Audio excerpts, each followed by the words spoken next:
हूं, इंसानों मुसलमानों, तुम पैदा हुए हो अली की बंदगी के लिए, खुदा की बंदगी तुम्हारे बस में नहीं है।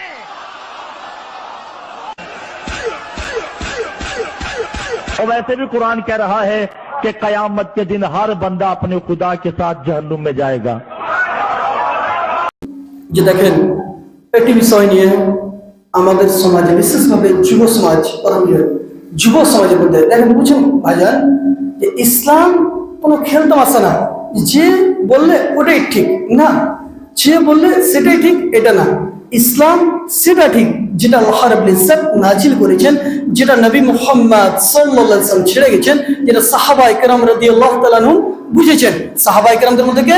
আবু বকর সিদ্দিক, উমর বিন খাত্তাব, উসমান বিন আফফান, হযরত আলী, মুসআব বিন উমার রাদিয়াল্লাহু তাআলা আনহুম। আর নবী মুহাম্মদ সাল্লাল্লাহু আলাইহি ওয়াসাল্লাম এই কথা অবশ্যই বলেছেন যে দেখো আমার সাহাবায়ে কেরাম, এই আমার সাথী বৃন্দ, এমন একটা পর্যায়ে আসবে ইকবাদি ইখতিলাফান কাসীরা, আমার পরে অনেক বড় বড় ইখতিলাফ চলে আসবে, অনেক বড় বড় ঝামেলা হয়ে যাবে।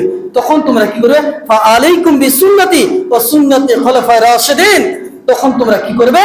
আমার সুন্নাতকে একড়ে ধরবে, আমার সুন্নাতকে একড়ে ধরবে এবং আমার সাহাবায়ে কেরাম খুলাফায়ে রাশিদিন আবু বকর সিদ্দিক, উমর বিন খাত্তাব, উসমান বিন আফফান, হযরত আলী রাদিয়াল্লাহু তাআলা আনহুমদের যে তরিকা সেটাকে তোমরা একড়ে ধরবে। আমি এই কথাটা এই জন্য বললাম যে দেখেন বিশেষভাবে সোশ্যাল মিডিয়াতে যারা ফেসবুক চালাচ্ছেন কিংবা ইউটিউবে দেখছেন, দেখেন একটা জিনিস বুঝবেন, শিয়াদের ব্যাপারে শিয়ারা হচ্ছে পথভ্রষ্ট, শিয়ারা হচ্ছে পথভ্রষ্ট। তার কারণ কি বলেন তো? তার কারণ হচ্ছে তাদের আকীদা হচ্ছে যে আলী রাদিয়াল্লাহু তাআলা আনহু একজনকে খোলাফায়ে রাশিদিন, একজন সাহাবী, আমরা তিনাকে ভালোবাসি। কেন ভালোবাসি? উনি হচ্ছেন আশরায়ে মুবাশশিরার মধ্যে একজন সাহাবী, মানে 10 জন সাহাবীকে আল্লাহ রাব্বুল ইজ্জত যে জান্নাতের সার্টিফিকেট দিয়ে দিয়েছেন তার মধ্যে একজন হচ্ছে হযরত আলী। কিন্তু হযরত আলী রাদিয়াল্লাহু তাআলা আনহুকে তারা আল্লাহ রাব্বুল ইজ্জতের চেয়েও তারা বড় মনে করে, এমন কি বলছে যে আলী রাদিয়াল্লাহু তাআলা আনহু হচ্ছেন আল্লাহ রাব্বুল ইজ্জতের খালেক, আল্লাহ রাব্বুল ইজ্জতের রাজ্জাক।